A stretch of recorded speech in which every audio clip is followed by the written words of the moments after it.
السلام عليكم ورحمة الله وبركاته kusoo dhawaada maalin cusub iyo nisbada kram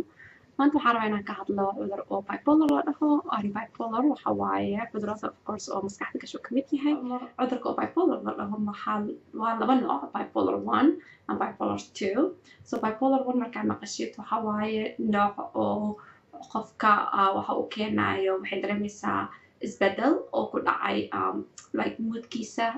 dareenkiisa iyo dadla dhaqankiisa iyo their ability qofka inay mas-uuliyadeeda kasoo baxdo so kan koobaad waxaa lagu kasaa bipolar 1ka waxaa lagu kasaa calaamad ugu weyn wax oo la dhaho manic episode sometimes manic episodekaas waxay last garay kartaa ilaa 7 beri manic waxa waaye qofka mar oo energy badana soo galaayo so waxaa calaamadaha oo la fiirin karo qofkaasiito waxay ka mid tahay masalan inay energy badan qabto maanta dhan waxyaabo badan suubi karto dareemayna inay daalaysabo waxaa kaloo dhacda masalan qofka hurdada inay ka tagto waxaa arkay 2 ber 3 ber isku xigta qofka inay hurdin ama saacad ama 2 inay hurda ay dareento inay enough ay u tahay ma u baahni more than that maybe creative inay noqoto maskaxdeed fikrado cusub badana soo galayaan oo cusub oo ay xataa mar kale sooci karin racing thoughts hadaa maqashid waxa waaye saas camal qofka maskaxdiisa cajal video camal haddaa video inaad daartid fast forward aa suubisid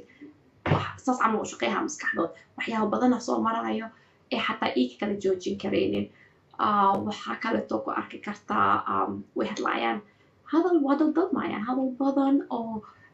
meela u raacdad lahayn marba dhinac ay u baxayaan so taas calaamadaha oo waxa waaye bipolar 1ka lagu garto waxaa kaleeto arki kartaa cuntadood maybe inay yaraatay ay baahi qabanin waxaa dareemaysaa maybe waxaa arki kartaa inay waxyaaba oo risky behavior ay suubinayaan so maybe baawar inay qaataan 90 mile per hour inay wadaan waxay suubikaan lacag inay masalan kaarkood inay qaataan ay shaabi badan soo suubiyaa $500 iska soo spendgareynayaan waxyaaba ay xataa awoodin inay gataan gadanayaan ay credit card u isticmaalayaan just risky behavior waaye because waa dadkaaseeto markii oo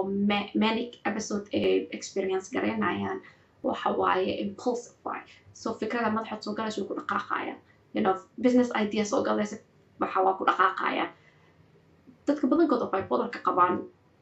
way jecel yihiin maniyadaaseeto because runta deel fury markii oo bipolar 1 iyo bipolar 2 laisku yarahay bipolar 2 is more depressive waaye qofka sad waaye cagijiid waaye ma faraxsana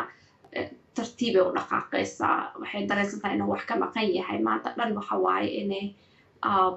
yani qof oo just culeys la kor saara camal waa bipolar 2 markii firaha is depressive aa lagu gartaa qofka culeys inaa la kor saara camal ay dareensan tahay like qofka oo bipolar 1ka qabta is more manic waaye fudeed ay dareensan tahay energy ay dareensan tahay waxay dareensan tahay inay self confidence inay kalsoonida nafteeda way kacsan tahay waqtigaasiito waxay dareemaysaa qofka inay dadka dhan ka fiican tahay dadka dhan ka horeysa ay ka fikir fiican tahay which is grandiosity aan dhahnaa anaka so labada cudur waxa waaye waa isku hal waaye kulligood mood disorderkay hoos galaan laakiin symptomskooda kala duwan sometimes waxaa arkaysaa qofka oo bipolar 1 qabto maybe waxaa meenyadeeda hero waxay gaarsiihaysaa in isbitaal la geliyo hal mar yani markii football mania ay noqoto to the point ee naftood ay khatar gasho waxaa u baahanayaan hospitalization and sometimes waxa waaye slow waaye so maybe maalin kor maalin hoos laakiin for 2 weeks haddii ay saas ahaato also inaa la evaluate gareeyo important أنا إنا صوت كهفية فيديو يعني تعالي وأنا واحد بدن إنا كهلا bipolar because wuu weyn yahay and waxyaabo badan aa usoo noqon karaan of course just like any mental health issue ama family genetic ahaado oo dhaxal familka loogu qaato bipolarka also environmental labadan beri way cause garay kartaa iyo stress levelka oo bani aadanka stress aan maalin kasta la diil gareyno so waa intaas iyo bipolarkii lasoo gaabiyey waa mahadsantihiin iyo waa nasbada karaam. Asalaamu calaykum waraxmatullahi wabarakaatu.